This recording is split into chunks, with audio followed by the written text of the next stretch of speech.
जय मां समलेई जय जगन्नाथ।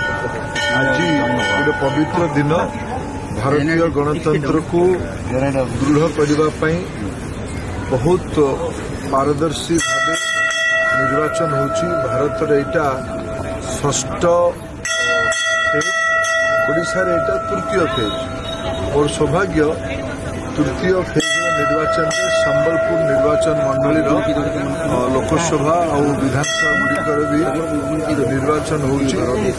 ये अवसर में मु आज निर्वाचन में गोटे मुख्य भाव अंचल को गत किछि दिन धरिकी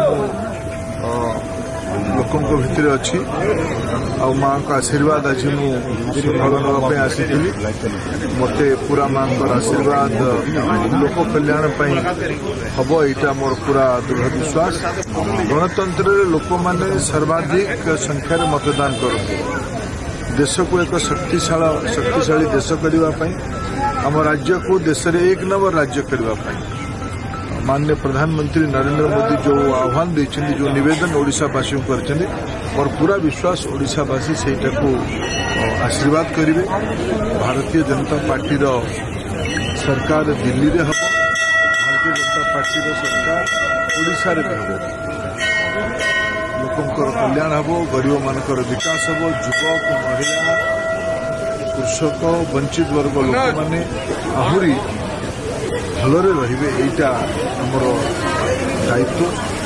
माँ का आशीर्वाद पाई आम काम करूँ। आज एथर संबलपुर लोकसभा आम अंचल विधानसभा गुड़िक भारतीय जनता पार्टी विजय हम।